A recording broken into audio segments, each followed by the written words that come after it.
I'm, I'm one of those people who likes the nuts and the bolts of business.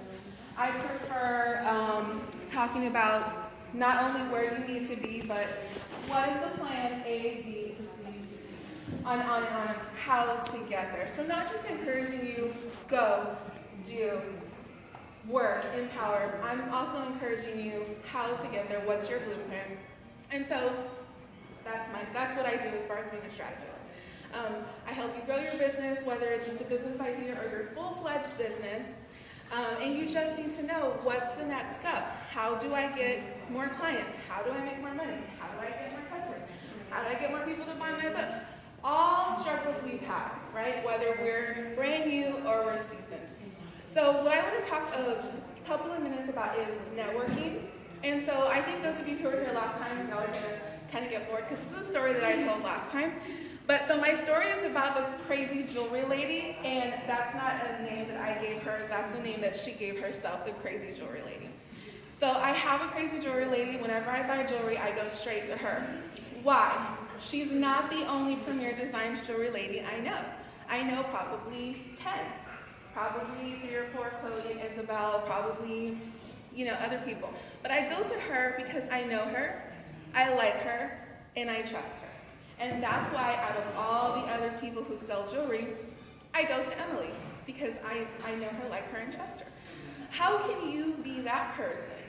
Whether you're in Unique or Kiani or Little Rose, how can you be that person that people go to instead of everybody else who does the same thing that you do? How do you be that person that they know, like, and trust? So it's not enough just to stand out. You have to be remarkable. It's not enough to just have something different about yourself. You have to be outstanding. And how you do that is there has to be something about you that's above and beyond, okay? There has to be something about you that's likable. Integrity, different things like that. And so these are all the things that I find in my crazy jewelry lady, and that's why I use her. So we met, I put on Coffee and Connections last January, and she came to that, had never met her before. And so her husband invited her. It was a group of 10 people, and she introduced herself.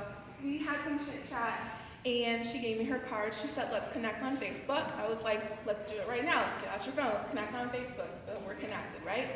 So the next day, I will tell you, she did not stalk me. She did not keep messaging me about, hey, I'm having this sale, I have this product special going on. She didn't do that. The next day, she sent me a text, and she said, hey, Nicole, great to meet you. Glad we had stuff in common. There is an event that I want to invite you to. I said, hey, crazy jewelry lady, there's an event I want to invite you to. And so she became a vendor at one of Lisa's events. I went and I was a speaker at one of the events she invited me to. I booked a party, which I don't always do because I know so many people that it's not fair to everybody that I would book a party. But I booked a party in my apartment for her. I only had 8 people there, and she sold like $900 worth of jewelry. Why? Because the people that I invited, they know when I bring somebody in, this person is somebody they can know, I can trust. And they did that. So I didn't buy any jewelry from her. Not at that time. I got discounts because my guests, bought jewelry from her. But what did we do? We made a connection, okay? She followed up with me. I didn't. I'm the person who tells everybody else to follow up. She already knew what to do. She knew how to network.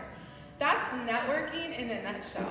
She met me, she followed up, we built a connection, and I referred people to her. Now I buy jewelry from her. And so Emily did something that a lot of people don't know how to do. Just what Lisa was saying, was the follow-up. So I really, really encourage y'all. And so now we're fixing to be a year later. And am I her best client? No. I probably buy only one thing a month from her. But every time you connect with somebody, not just meet somebody, collect a business card and put it in the trash when you get home or let it collect dust. But when you connect with someone professionally and personally, you're connecting yourself to 10 more people. And those 10 people, when you start to connect and build relationships with them, you connect yourself to 10 more people. So while the person that you meet today might not be your ultimate customer, they could introduce you to your ultimate customer. Or that person can introduce you to someone who might be the person who has like this great party for you and you make lots of money. So keep connecting, keep networking.